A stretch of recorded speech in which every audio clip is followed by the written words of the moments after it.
On va essayer déjà peut-être de définir la polygamie, parce que je pense que tout le monde ici sait que c'est une pratique qui existe dans différentes cultures, évidemment dans différents pays, depuis des siècles. Et cette pratique, elle consiste évidemment à avoir plusieurs conjointes et souvent motivée par des croyances religieuses ou culturelles. Et dans tout ce jeu-là, il y a donc deux types de polygamie, la polygynie et la polyandrie. On parle donc de polygynie lorsqu'un homme a plusieurs femmes et la polyandrie lorsqu'une femme a plusieurs maris.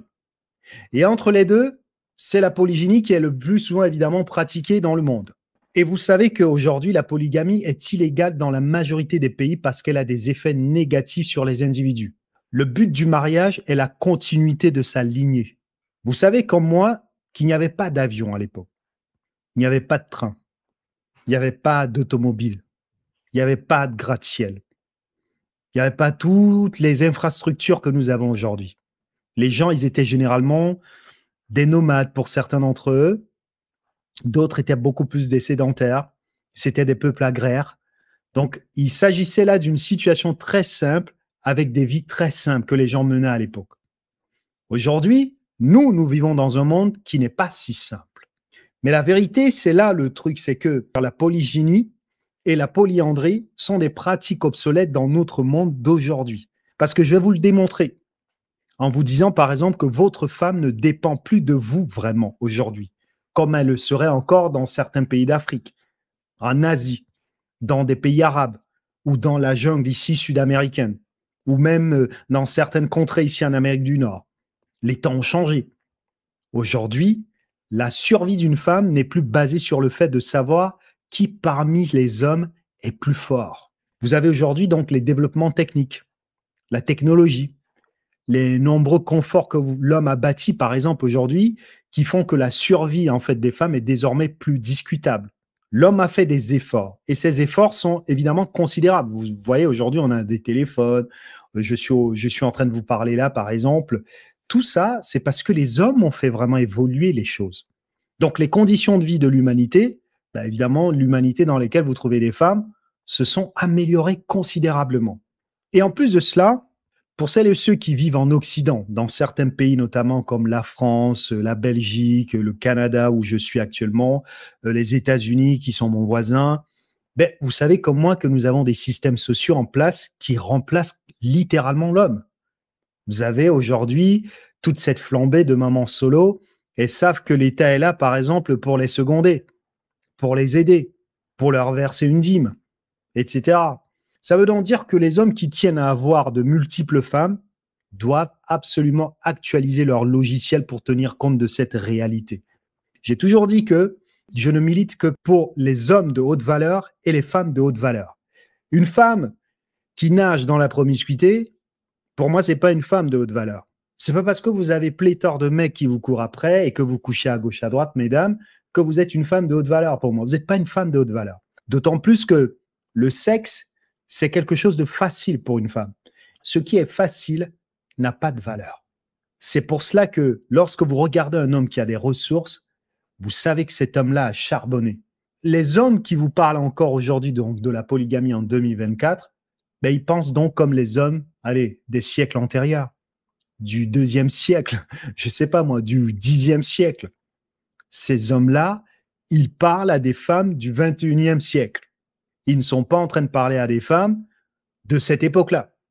Les femmes dont on vous parle aujourd'hui sont des femmes qui ont la possibilité de sortir de vos griffes pour aller faire une autre vie. Donc, ce sont donc des raisonnements, de mon point de vue, totalement fallacieux, même si sans le savoir, les femmes sont en train, bien sûr, elles-mêmes aussi, de réintroduire la polygamie, parce que ça, il faut bien le comprendre. Vous savez, par exemple, qu'il y a une étude qui a été faite là par Tinder, qui démontrait, par exemple, que 90% des femmes dans l'application Tinder sont captivées par seulement 10% les amis d'hommes. Et évidemment, ces femmes s'étonnent en même temps qu'elles fassent partie d'une rotation. Parce que qu'est-ce qui se passe? 10% de mecs qui ont accès à 90% de gonzesses, c'est évident que vous serez en rotation, madame. Et on connaît bien évidemment la turlute. Vous direz après que tous les hommes trompent. Mais non, madame. c'est là où effectivement vous devez absolument vous poser des questions. Tous les hommes n'ont pas la possibilité d'avoir accès à des femmes. Et tous les hommes ne trompent pas. Les hommes qui ont le choix fonctionneront comme le roi Salomon, par exemple. Certains d'entre vous connaissent l'histoire du roi Salomon. 700 femmes, 300 concubines. En termes de puissance, vous avez là une apogée là. C'était impressionnant. Et vous savez comment il a fini. Les femmes ont l'accès au sexe et les hommes ont l'accès à la relation. Les hommes qui vous parlent donc de polygamie actuellement n'ont aucune justification autre que sexuelle. Ce sont des argumentations de mon point de vue qui sont totalement fallacieuses que ces hommes-là utilisent pour continuer comme ça à avoir accès au sexe de plein gré. Tout le monde n'est pas Nick Cannon. Il y a des femmes qui vont accepter ce schéma parce qu'elles sont omnibulées par exemple par l'argent, la célébrité, le confort social par exemple. Mais tous les hommes n'ont pas les moyens de Nick Cannon. Tout le monde n'a pas les moyens de maintenir un train de vie qui nécessite d'avoir, par exemple, des ressources. Et les femmes modernes sont obsédées par la recherche d'or. Vous n'allez pas me mentir, vous savez que j'ai raison. Maintenant, est-ce que vous serez, vous, en mesure de maintenir un train de vie conséquent pour ces femmes et pour les enfants qui vont naître de ces unions? Est-ce que vous avez les moyens de votre politique? Et au-delà, en fait, de ces questions, moi, j'ai une question que j'ai posée, bien évidemment, à mon ami lorsque nous avons eu cet échange-là. Quel est l'avantage d'avoir de multiples copines ou de multiples femmes aujourd'hui? Parce que le seul avantage serait d'avoir de multiples enfants. Mais dans cette terre, nous avons désormais une population de plus en plus importante. Nous sommes des milliards aujourd'hui d'individus. Aujourd'hui, avoir plusieurs enfants, c'était approprié, en fait, si vous voulez, dans la période où la Terre, évidemment, avait une population qui se mesurait en dizaines de millions d'habitants. Mais aujourd'hui, nous sommes à des milliards d'habitants. Donc, vous devez comprendre que c'était un petit groupe d'individus qui étaient répartis comme ça dans une planète gigantesque, qui se sont regroupés et se sont agrégés ensuite pour former comme ça des zones de vie. Aujourd'hui, nous sommes des milliards. Et vous savez comme moi qu'aujourd'hui, dans certaines agglomérations, une ville de 100 000 habitants, aujourd'hui, est une petite ville. Mais à l'époque, ce n'était pas du tout le cas. Pour certaines villes, on pouvait prendre tous les habitants de la ville et les regrouper, par exemple, dans un immense stade. Non, mais évidemment, je déconne un peu, mais vous comprenez mon propos. C'était pas comme ça à l'époque. Aujourd'hui, on a donc des gens qui essayent en fait d'utiliser des modes de vie qui ne sont plus viables en 2024 pour nous faire croire que ça marcherait vraiment pour tout le monde. À l'époque, c'était facile de gérer en fait des personnes qui sont agrégées dans de petites zones rurales. On avait plus facilement, par exemple, le contrôle sur elles. Tout le monde savait qui est qui dans le village. Tout le monde savait qui est cet enfant, qui est cette fille. Tout le monde connaissait la salope du coin. Quand on a donc 5 000 à 10 000 personnes à gérer, eh bien, c'est facile de manager les femmes. Mais nous sommes aujourd'hui au 21e siècle. Vous pouvez rencontrer une femme qui est à l'autre bout du pays, à l'autre bout du monde. Aujourd'hui, vous le savez, avec des applications maintenant, tu peux parler à une gonzesse qui est à l'autre bout. Mais tu n'as aucune information sur les antécédents de cette femme. Tu n'as aucune information sur son éducation. Tu n'as aucune information sur son entourage, sa famille. Tu n'as aucune information. La seule chose que tu as, ben, c'est elle. Pour le reste, tu n'as aucune information. Dans certains cas, tu auras un peu de chance. Ta perspicacité sera en mesure d'être précise. Mais c'est tout ce que tu as. Mais à l'époque, ce n'était pas le cas. On connaissait par exemple les parents de la fille. Les parents de la fille du voisin, on les connaissait. Et même quand c'était à quelques kilomètres, on savait à qui on avait affaire. On avait des antécédents, on avait des informations. Aujourd'hui, vous êtes comme ça dans l'incertitude. Le monde est beaucoup plus complexe. Et vous-même, vous avez beaucoup moins de ressources pour contrôler cette personne. Vous essayez donc comme ça d'appliquer des logiques surannées dans un siècle où ça ne marchera pas. Et pour moi, c'est vraiment un délire chez certains hommes. Tout comme je dis souvent que certaines femmes aujourd'hui sont dans un délire. Hein, nous, on appelle ça ici des loulous. Vous êtes dans un film. Certains hommes sont donc aussi dans un film. Et la raison pour laquelle je me suis dit que je vais faire ce live et que récemment, donc, comme je vous ai dit, je discutais avec un copain. Et je pense que d'ailleurs, il est là dans le live, il est en train d'écouter parce que quand je lui ai dit, je vais parler de ça dans le live, il m'a dit, let's go, bro. Fais-le. Parce que, effectivement, tu m'as confirmé quelque chose que je n'avais pas forcément vu. Dans notre échange, je discutais donc avec lui et lui m'a affirmé comme ça, moi, si je pouvais, voilà, j'épouserais aussi une autre femme. Ironiquement, là, je me suis moqué de lui en lui disant, par exemple, ben, c'est curieux. Tu trouves déjà qu'une femme, c'est très compliqué. Mais alors, pourquoi tu serais d'accord avec l'idée maintenant d'aller t'en prendre encore une autre, voire plusieurs? Explique-moi un peu le projet. Explique-moi un petit peu ton raisonnement. Et donc, moi, j'ai vu au regard là, de mon ami qu'il était échec et mat. Il n'avait aucun argument tangible à m'opposer. Les amis, ça veut donc dire que un homme au 21e siècle qui veut construire un foyer de qualité doit concentrer ses énergies sur lui et sur une seule femme. C'est ce que ça veut dire. Plutôt que vous étaler et de vous diluer comme ça sur 2, 3, 4, 5 femmes, whatever, je ne sais pas combien de femmes vous voulez, vous devez comprendre l'importance de vous concentrer sur une femme. Parce que vous ne pourrez pas avoir le même niveau de leadership. Vous ne pourrez pas avoir la même discipline pour 5 femmes, aussi bien que vous pourrez l'avoir pour une femme. Nous n'avons que 24 heures en fait dans une journée. 24 heures seulement que vous avez dans une journée.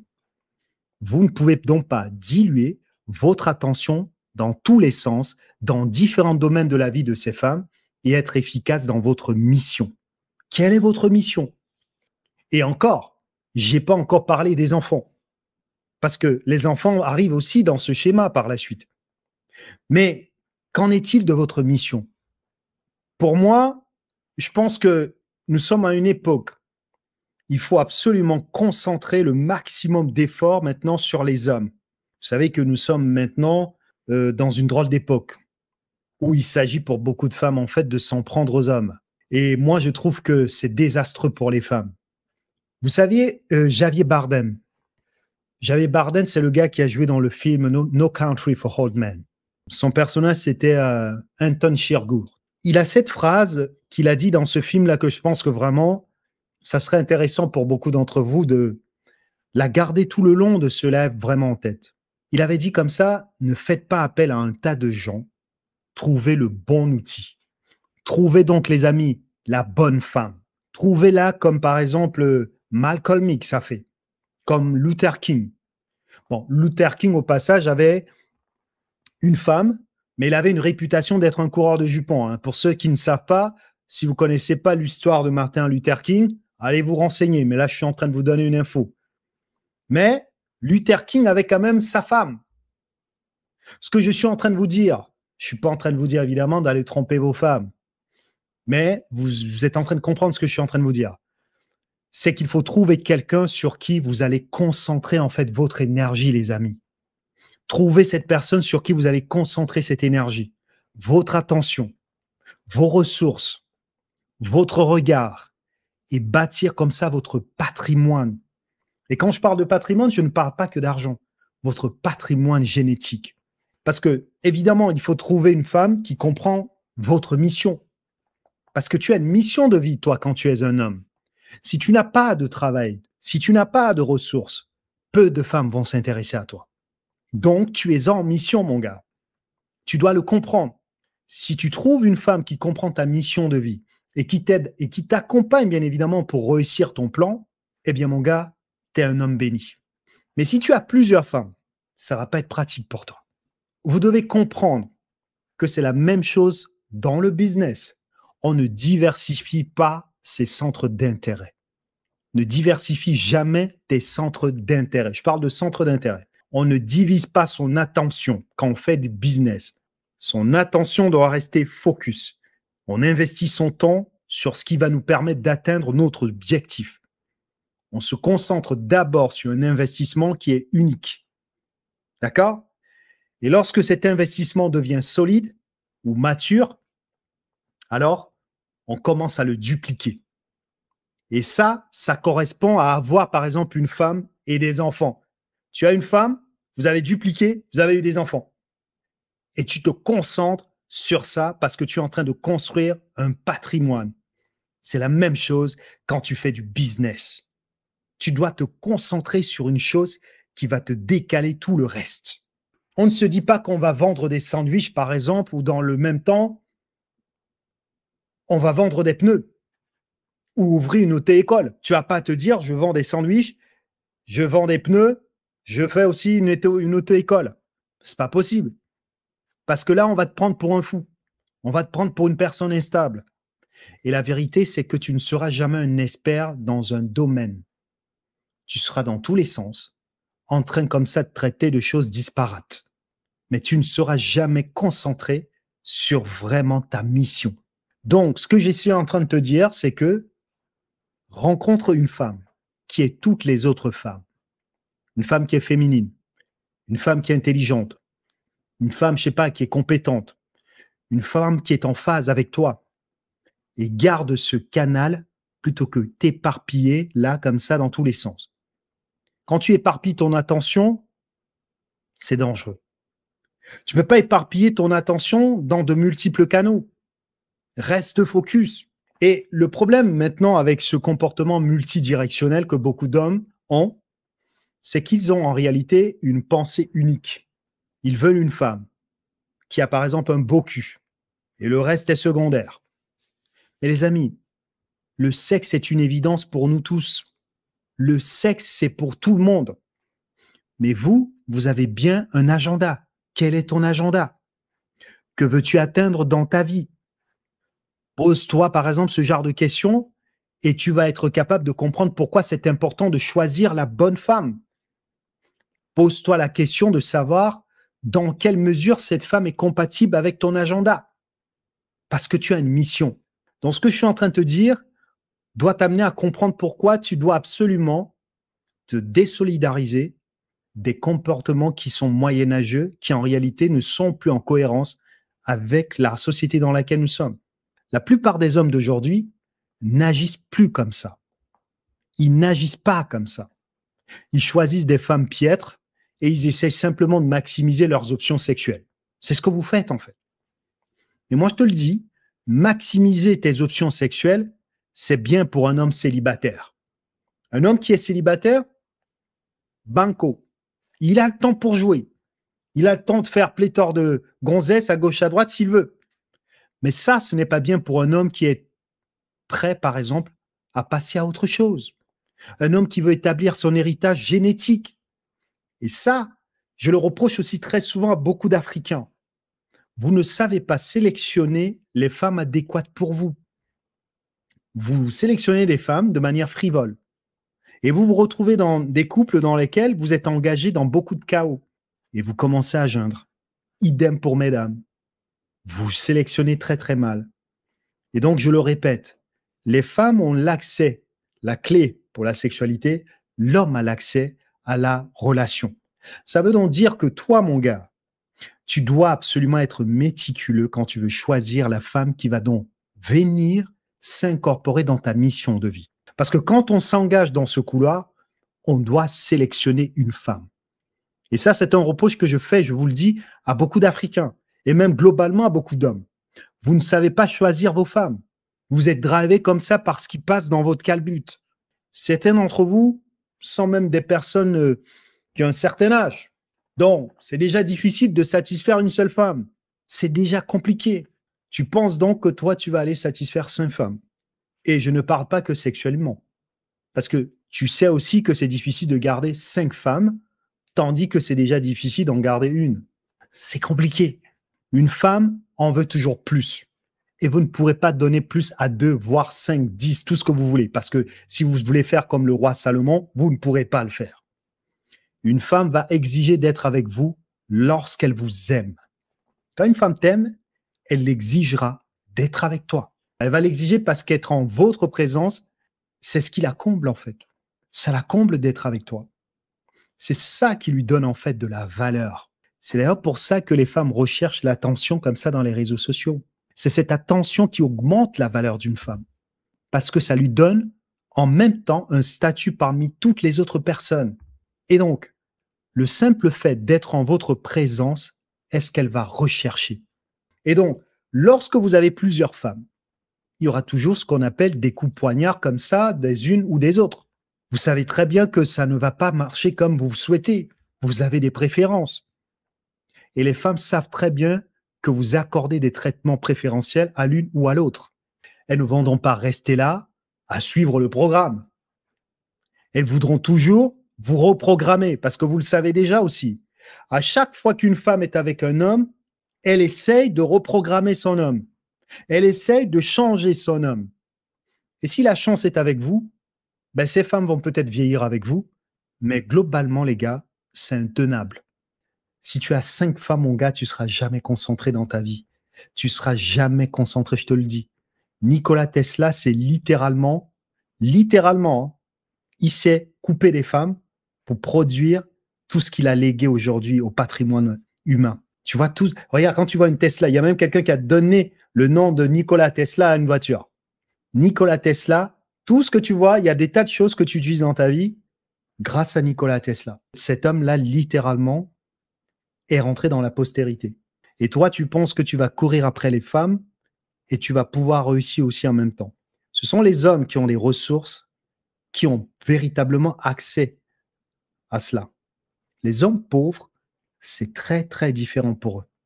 Les gens qui parlent là, souvent, sur la polygamie, qui veulent toujours nous rappeler que oui, nous en Afrique, c'est notre coutume. Mais je l'ai déjà dit, c'est une des raisons pour laquelle l'Afrique est toujours pauvre. C'est un des facteurs, mon gars. La polygamie, bien qu'elle soit donc illégale dans la plupart des pays, ben, elle continue d'être pratiquée dans certains pays où elle est considérée comme un moyen d'augmenter comme ça la taille de sa famille et d'assurer sa survie. Mais il y a un problème. Les dynamiques de pouvoir inégales qui peuvent naître notamment des relations polygames. Et ça, ce n'est pas rien, parce que ça crée des inquiétudes. Par exemple, lorsque des jeunes filles sont contraintes de se marier avec des hommes beaucoup plus âgés qu'elles. En Afrique, vous avez des hommes très âgés qui épousent des gamines. La polygamie peut entraîner par exemple des difficultés financières et des troubles émotionnels pour toutes les parties qui sont concernées. Une femme qui est sortie comme ça très tôt, par exemple, ou une femme qui rentre, hein, qui a une certaine maturité et qui rentre dans un foyer dans lequel il y a déjà d'autres femmes, ou qui est la première et qui découvre par la suite qu'elle va être suivie par d'autres femmes, mais croyez-moi, c'est pas fastoche. Parce que ça relève aussi des droits individuels, des traditions culturelles, du rôle de l'État, qui évidemment sera là pour pouvoir réguler les relations interpersonnelles. Dans certaines sociétés, la polygamie est arrangée. En Afrique encore aujourd'hui, c'est arrangé dans certaines contrées rurales. Et tout ça, ça implique que des hommes plus âgés épousent des femmes plus jeunes. Dans d'autres cas, elle est pratiquée comme une forme de dévotion religieuse, bien évidemment. Mais dans le cas le plus habituel, les hommes épousent des femmes plus jeunes. Mesdames, vous êtes en train de comprendre un peu pourquoi on vous dit que votre prime, c'est entre 20 et 28, 29 ans max. Après, vous rentrez littéralement dans une zone gériatrique. Parce que qu'est-ce qui se passe à ce moment-là? Vous pouvez avoir des complications pour devenir maman. Non pas que vous ne pourrez pas, mais ça va commencer à être un peu plus compliqué. Voilà pourquoi on vous le dit cela. Et voilà pourquoi nos ancêtres n'étaient pas des cons non plus. Certaines familles polygames vivent ensemble, par exemple, dans le même foyer, mais d'autres familles ne vivent pas ensemble. Elles sont séparées. Et au-delà, évidemment, de cette présentation, ben, la polygamie est également courante dans certains groupes marginaux. Vous avez notamment des sectes où le gourou peut avoir, par exemple, plusieurs femmes. Ça, c'est quelque chose que vous savez comme moi. Donc, une autre forme aussi de polygamie est la polyandrie. Là, on a une femme qui a plusieurs maris. Cette forme comme ça de polygamie est beaucoup moins courante. Maintenant, dans certains cas, les maris aussi peuvent être des frères ou des parents proches. C'est un bordel. Donc, quelle que soit la forme de polygamie, les problèmes se posent. Vous avez par exemple la jalousie. La concurrence peut être fréquente. Et il peut y avoir des problèmes d'héritage, de droit de propriété. Dans certains cas, vous avez des enfants qui peuvent avoir comme ça du mal à trouver leur identité. Ces enfants auront du mal à trouver leur place au sein de la structure familiale. C'est réel. Donc, malgré cela, la polygamie continue d'être pratiquée dans certaines régions du monde et pourtant, elle est de plus en plus controversée. On a des pays évidemment qui l'ont interdite, Et on a d'autres pays, comme on l'a vu tout à l'heure, il y a le Gabon, le Cameroun, dans lesquels, évidemment, vous avez par exemple la dualité avec les deux, la monogamie et la polygamie. Et vous avez dans certaines circonstances, pour des raisons religieuses, ou lorsqu'une des conjointes, par exemple, est stérile, ben on va faire venir une autre femme. Ici, par exemple aux États-Unis, la polygamie est illégale. Au Canada, c'est pareil.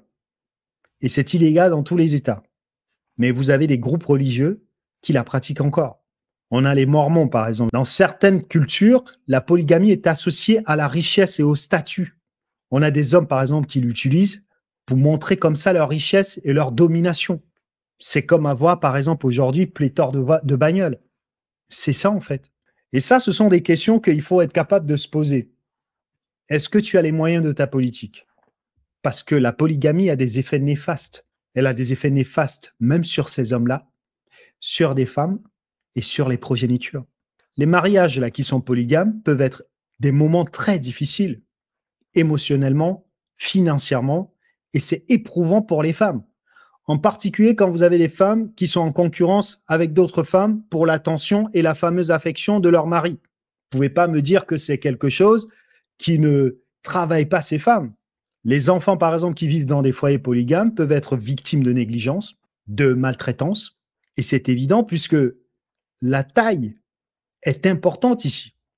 Plus la famille est importante, plus ils vont se retrouver dans des situations dans lesquelles certains parents ne pourront pas accorder une attention de plus en plus importante et rigoureuse, et même des soins qui sont personnalisés pour ces enfants. Je vous ai dit tout à l'heure, certaines sociétés pratiquent donc cette réalité-là avec des filles, des jeunes filles qui sont mariées de force. Un autre effet néfaste de la polygamie, c'est l'absence de protection juridique, les amis. Il n'y a pas de protection juridique. Dans beaucoup de pays, la majorité des pays dans ce monde actuellement, les mariages polygames ne sont pas reconnus par la loi. Et vous savez ce que ça fait? Ça prive les femmes de tout droit, de toute protection juridique. Ça peut être difficile pour les femmes de quitter, par exemple, un mariage qui est violent ou un mariage dans lequel ça ne va pas du tout. Parce que ces femmes n'ont pas accès aux ressources, elles n'ont pas accès comme ça à un soutien juridique. Mais attendez, c'est pas tout. La polygamie peut aussi avoir des effets négatifs sur la santé mentale des femmes et des enfants. Et quand on a des enfants qui ont une santé mentale qui n'est pas bien, qu'est-ce qui se passe? Ça vient se répercuter sur la société.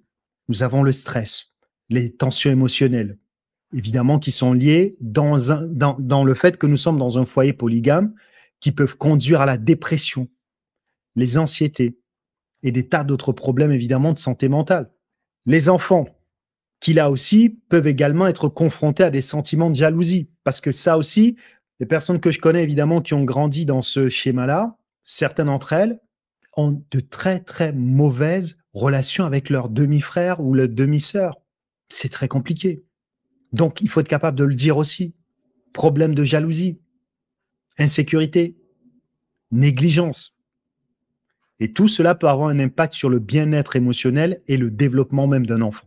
La polygamie, évidemment, n'est pas présente dans toute l'Afrique. Mais vous avez des endroits, par exemple, où en Afrique de l'Ouest ou en Afrique centrale, par exemple, on a des pays comme le Mali, où vous avez 34% des Maliens sont polygames. Le Burkina Faso, je crois que ça pointait à 36%. Le Nigeria, on est à 38%. Et ce que j'ai constaté lorsque je regardais cela, c'est que la polygamie est désormais plus présente dans les régions rurales. Elle est littéralement en perte de vitesse dans les villes. Mais elle est beaucoup plus présente dans ces zones qui, par ailleurs, ne sont guère développées. Et c'est là où vous allez voir aussi l'autre importance, en fait, de la chose. Parce que quand on fait les réflexions, il faut essayer de comprendre comment les choses fonctionnent. Parce que ça devrait vous permettre d'avoir comme ça une puce à l'oreille. Parce que lorsque vous abordez, en fait, les questions liées à la pauvreté en Afrique, vous devrez vous dire que pourquoi dans les zones rurales, il y a autant de pauvreté? Parce que lorsqu'on regarde les sociétés où les communautés polygames sont importantes, ben on constate une pauvreté significative. Et ça, c'est quelque chose qui doit normalement faire toc comme ça dans le cerveau de beaucoup d'Africains. La polygamie est donc négativement associée au développement. Les pays d'Afrique subsaharienne où la polygamie est répandue sont les plus pauvres du monde. Voilà. Vous voyez, fact. Le produit intérieur brut par habitant des pays dans lesquels, évidemment, la polygamie est encore très présente est de 25% inférieur à celui des autres pays. Et ça ne représente que 40% du PIB d'autres pays monogames qui sont plus ou moins dans la même fourchette. Et donc, qu'est-ce que ça nous donne comme information? Ça veut donc dire que l'achat d'une femme est un signe de statut social plus élevé dans ces sociétés-là. Je ne sais pas si vous vous rendez compte, l'achat d'une femme dans ces sociétés-là te donne un statut social élevé. Et ça, c'est aussi quelque chose qu'il faut de plus en plus dénoncer. Bon, déjà, acheter une femme encore en 2024, guys. Je sais qu'il y a les dots, je sais qu'il y a tous ces trucs, mais c'est du n'importe quoi. Mais bon, parce que je comprends qu'on puisse évidemment donner quelque chose en vue d'épouser une femme, mais certaines dots dépassent l'entendement. J'ai vu des dots, j'ai halluciné. Donc, les familles des femmes qu'on achète gagnent de l'argent lorsque leurs prétendants payent le prix de la fiancée. Et ça, c'est déjà un frein au développement. Car beaucoup d'hommes, dans ces contrées évidemment, dépendent du prix qu'ils vont mettre pour avoir une femme. Et ça, normalement, une personne qui raisonne correctement devrait se dire que, en tant que stratégie économique, c'est foireux. C'est foireux parce que ça déporte l'effort à fournir sur une femme, tandis qu'on sait d'ailleurs qu'investir autant d'argent sur une femme, ça peut s'avérer être un investissement très volatile. Tu mets tout ton temps, toute ton énergie, ton argent, tes ressources sur une femme aujourd'hui en 2024. Quand vous voyez certaines femmes, comment elles se comportent aujourd'hui, c'est donc absurde de déplacer autant de ressources pour avoir une femme alors que vous pouvez déporter cet effort pour construire un patrimoine. C'est un désastre. C'est un désavantage. Et d'ailleurs, de manière générale, un homme qui consacre son énergie pour les femmes est piètre. Voilà une raison encore pour laquelle l'Afrique ne marche pas. Parce que cet homme-là, il va s'enchevêtrer comme ça dans la pauvreté. Parce que les femmes, les amis, ça demande, comme je vous ai dit tout à l'heure, du temps, de l'argent, de l'énergie. Et je vous ai donné l'exemple de Nikola Tesla. Nikola Tesla, de par son ingéniosité, il a légué des choses à l'humanité en ôtant les femmes de son équation. Il s'est concentré. Alors, je ne vous dis pas de vivre en autarcie sans les femmes. C'est absurde. Nous sommes des êtres, on est nés pour être dans l'interdépendance. Mais je vous dis surtout qu'il faut avoir des priorités. Les hommes qui mettent autant de ressources dans nos villages pour avoir des femmes, ils pourraient mettre ces ressources pour faire des choses qui vont faire décoller littéralement leur région. Un autre élément, c'est que dans les relations monogames, les hommes peuvent consacrer davantage de ressources à des investissements productifs. Ben oui, tu mets autant de ressources pour avoir une femme, 2 femmes, 3 femmes. Tu pourrais mettre ces ressources ailleurs, cette énergie ailleurs, ce temps ailleurs et te consacrer à une femme, comme je vous ai dit tout à l'heure. Et ça stimule la formation de capital et de croissance économique. Ça aussi, c'est prouvé. Il y a une étude qui a été faite qui s'appelle l'étude Tertilt. L'étude Tertilt confirme ce que je suis en train de vous dire là. Pourquoi? On apprend que la pratique de la monogamie réduit la fécondité de 40%. Mais par contre, les amis, et c'est là où vous allez voir pourquoi les Chinois sont devant vous. Souvenez-vous, en fait, en Chine, lorsque ils ont restreint la possibilité d'être parent à un enfant. Souvenez-vous le travail que ça a fait aux Chinois de se concentrer sur le travail. Souvenez-vous de ce que ça a produit pour la Chine. On parle de la Chine qui, dans les années 70, recevait encore de l'aide alimentaire provenant de l'Afrique, l'aide humanitaire, autant pour moi. Ces gens aujourd'hui, ce sont eux qui sont littéralement aujourd'hui en train de recoloniser l'Afrique dans certains pays. Vous allez en Zambie, par exemple, vous voyez des Chinois qui sont en train de prendre le lead dans le pays. Quand vous savez que la monogamie, ça réduit la fécondité de 40%, mais que justement, elle augmente l'épargne de 35% et qu'elle accroît la production par personne de 140%. Je ne sais pas si vous vous rendez compte. Ça veut donc aussi dire que les hommes qui courent après les femmes de gauche à droite, vous éparpillez vos efforts. Vous n'êtes pas concentrés. Parce que la valeur d'un homme, je vous le dis, s'obtient dans l'effort pour construire des ressources. Si tu n'es pas un homme qui construit des ressources, beaucoup de femmes ne vont pas te regarder. Les femmes qui vont te regarder, c'est celles qui veulent à tout prix que tu leur soulèves la cuisse, que tu leur casses le dos. Et ce sont des femmes piètres, parce qu'elles s'en foutent de ta valeur. Elles veulent juste que tu leur dézingues le cul. Mais je préfère te dire la vérité. Vous n'êtes pas concentrés. C'est ça le problème. Si vous êtes des hommes pauvres, très peu de femmes vont s'intéresser à vous. Et ce n'est pas prioritairement parce qu'elles sont vénales, mais parce que quelqu'un a utilisé le terme hypergamie tout à l'heure. C'est donc parce que les femmes sont des êtres de survie. Et elles vont avoir tendance à se retourner vers les hommes qui ont des ressources. Ce que je suis en train de vous dire, c'est que la pratique de la polygynie n'est pas la seule cause de la pauvreté, mais c'est un facteur amplifiant qui contribue au sous-développement qui persiste aujourd'hui en Afrique. Mais vous êtes tous les jours en train de parler de volonté de puissance. Tu peux pas être dans la volonté de puissance quand vous n'êtes pas concentré, quand vous organisez pas la société. Une autre façon où la polygynie d'ailleurs inhibe, entrave et empêche même, on va dire ça comme ça, le développement, est le coût de l'éducation des enfants. Ça a été démontré que 20%, je crois le chiffre, je me rappelle, 20,3% du PIB sont consacrés à l'éducation des enfants dans l'économie polygame. Vous vous rendez compte? Le PIB, 20,3% sont consacrés à l'éducation des enfants dans l'économie polygame, alors que seulement 3,5%, je l'ai vu les chiffres, des ressources sont consacrées à l'éducation des enfants dans l'économie monogame. Guys, ça vous fait pas sonner les cloches en fait? Parce que c'est normal, puisque nous sommes dans des familles nombreuses dans les sociétés polygames. Ce qui fait que lorsque tu élèves des enfants dans cette configuration, c'est une entreprise qui est bien plus coûteuse. Et c'est coûteux en termes de temps, d'énergie, d'argent. Tu n'as pas l'argent pour supporter la lourdeur de tout ce que tu es en train de faire. La polygamie peut même entraîner une dilution des ressources, puisque là, vous avez en fait un plus grand nombre d'adultes et d'enfants qui sont pris en charge avec un budget qui est limité. Eh oui, plus d'enfants, plus de paplards. T'as l'argent, t'as pas assez de pognon. Et dans certaines familles, lorsque le patriarche décède, eh ben on assiste à quoi? À une guerre fratricide pour récupérer les biens, les peu de biens qui restent. Non pas que ça n'existe pas dans les familles monogames, évidemment, parce que je vous connais déjà. Dès qu'on vous dit un truc, vous voulez faire du manichéisme et vous opposez le reste. Et vous vous écoutez pas ce qu'on est en train de vous dire. Ça ne veut pas dire que ça n'existe pas dans les familles monogames, mais la réalité est beaucoup plus pire dans les relations polygames. La polygamie a plus d'handicap donc que pour la monogamie. Il y a des recherches qui ont révélé qu'en Afrique subsaharienne, là, les enfants de familles polygames là ont 24 points, je crois, j'avais vu 24,4 fois plus de risque de mourir que les enfants de familles monogames. Il y a même encore une autre étude, et cette fois-ci, elle a été faite au Mali. Et là, on faisait un comparatif entre les enfants issus des foyers polygames et ceux issus des foyers monogames. Et ce que ça nous a révélé, c'est que les enfants de familles polygames ont moins de chances d'être scolarisés.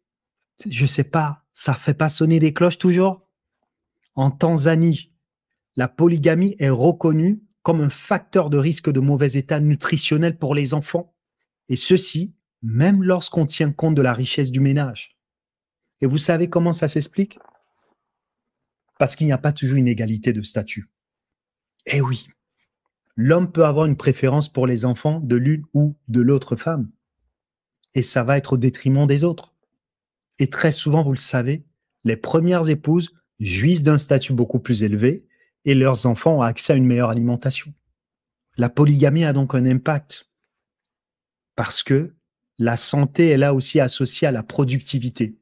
Si vous avez des enfants malades, qui va être disponible pour construire le pays? Si vous avez des gens qui passent plus de temps dans les hôpitaux, qui va être disponible pour construire le pays? On construit le pays avec sa jeunesse. On ne construit pas un pays avec des gens vieux, des gens qui sont malades. On construit un pays avec des gens en pleine santé. Et c'est ça non plus que vous n'essayez pas de comprendre. Certains enfants travaillent énormément, notamment dans des foyers polygames. Ils sont peu ou mal nourris. Donc la nutrition est là aussi un élément important dans le développement cognitif d'un enfant. Très tôt, vous avez des pays au Congo, les gamins sont déjà en train de bosser. Zéro valeur nutritive, mais c'est déjà en train de bosser. Et vous le savez, dans certaines régions, les darons, ils ont v'là des femmes. Donc, vous avez là des éléments multifactoriels qui expliquent que la polygamie entrave la croissance. Un autre point, et ça, je l'ai effleuré, c'est que la polygamie est susceptible d'accroître les conflits au sein des ménages. Je vous ai parlé tout à l'heure de la jalousie.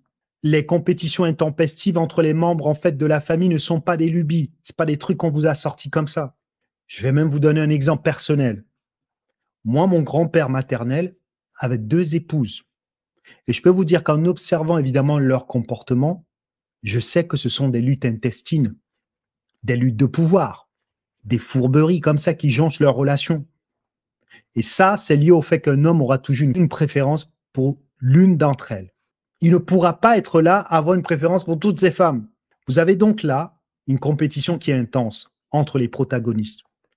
Et cette compétition peut créer des vagues en induisant par exemple une plus grande rivalité les uns après les autres. On a des stress, on a des luttes entre les fratries. Et là encore, c'est un problème car dans certains cas, ça se transforme par exemple en guerre jusqu'à la dislocation de la famille. Qui n'a pas entendu des histoires comme ça? Et vous savez comme moi que lorsqu'une famille est disloquée, qu'est-ce qui se passe? Fragilité économique, fragilité financière, fragilité sociale et même psychologique. Et tout ça, ça vient perturber l'accroissement et ça nous maintient dans la pauvreté. Dans de nombreux ouvrages, de nombreuses recherches en fait sur la polygamie, c'est démontré que d'un point de vue même anthropologique, il n'y a aucun cas où les relations entre les coépouses sont sereines et harmonieuses. C'est très rare. Et pire, lorsque les épouses accèdent à plus de moyens de production, ça accentue les conflits. Quand vous avez une de ces épouses, par exemple, qui a eu la possibilité, par exemple, d'aller à l'école, ça accentue les jalousies avec les autres. C'est vrai. Vous avez toujours l'une d'entre elles qui n'est pas contente. Et je me rappelle, j'avais vu l'étude de, comment il s'appelle, Joseph Henrich. Et l'étude est extraordinaire. Joseph Henrich donne une mine d'informations sur la propension au conflit dans les unions polygames. Il n'y a donc pas de gain à poursuivre dans ce mode de vie. Il n'y a pas de gain là-dedans. Donc, moi, je ne comprends pas les gens qui veulent continuer avec un logiciel passéiste en 2024. Et comme si ça ne suffisait pas, sachez qu'il y a des études qui confirment tout ce que je vous ai dit là. Il y en a une, par exemple, qui a été faite en 2015. Et cette étude, elle a révélé que les enfants et les adolescents issus des familles polygames présentaient davantage de problèmes de santé mentale et de problèmes sociaux. Si vous avez grandi dans une famille polygame et que vous êtes en bonne santé, tant mieux pour vous. Mais les dysfonctions que d'autres ont viennent percuter la société. Et donc, dans cette configuration, le résultat scolaire, je parle là de ces enfants-là, était évidemment moins bon que ceux issus de familles monogames. Et toujours est-il que lorsqu'on vous donne ces informations, je sais comment vous fonctionnez. Beaucoup d'entre vous, vous êtes toujours dans peu importe les informations qu'on vous donne, vous ne voulez pas débrancher certains comportements qui sont en réalité dangereux. Certains comportements, certaines croyances que vous avez vous maintiennent toujours dans la pauvreté. Parce que ça veut aussi dire que les ressources et les énergies qu'on dépense pour corriger, par exemple, des situations sociales ou améliorer, par exemple, les résultats scolaires de ces élèves, on aurait pu les déployer ailleurs. On aurait pu déployer cet effort ailleurs, mais on ne peut pas le faire. Vous êtes donc là, très souvent, à parler sans arrêt de la nécessité d'être puissant, d'avoir une Afrique qui est puissante. Mais les amis, on est en 2024. Si vous voulez voir l'Afrique forte, ça ne sera jamais avec des pratiques qui sont moyenâgeuses. Jamais.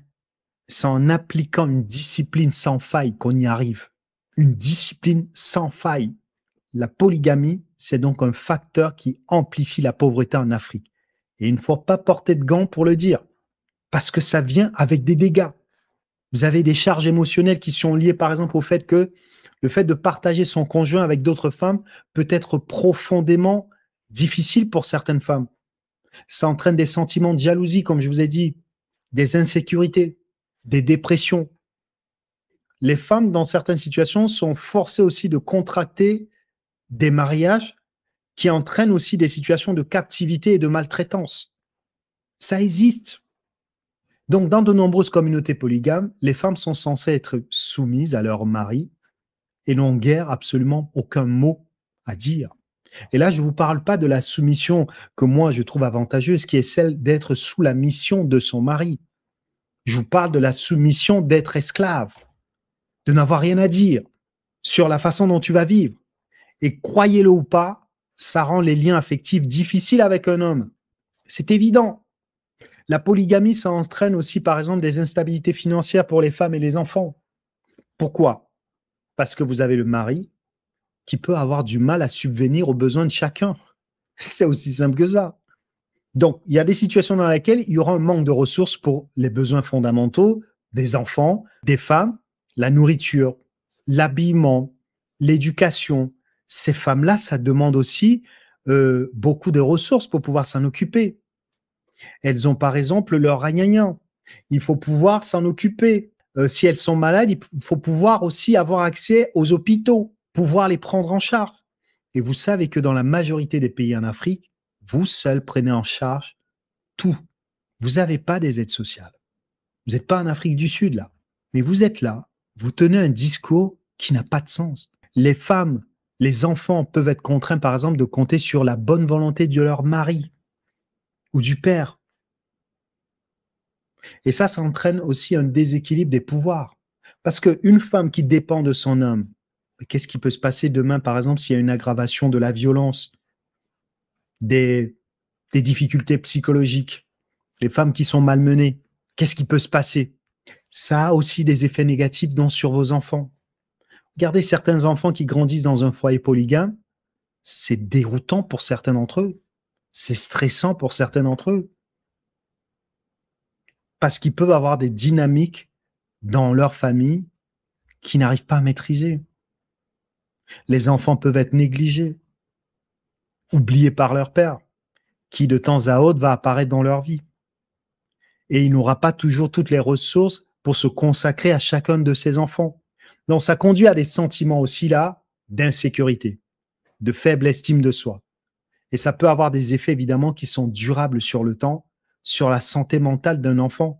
Et cet individu-là, quand il va grandir, qu'est-ce qui va se passer? Eh bien, il va être une galère, par exemple, pour la femme avec laquelle il va être, parce qu'il a des carences. Et ça s'appelle la boucle karmique. Vous faites quelque chose, et ce qui va se passer, c'est que demain, ça va avoir des effets négatifs. Et vous n'êtes pas en train de regarder à long terme.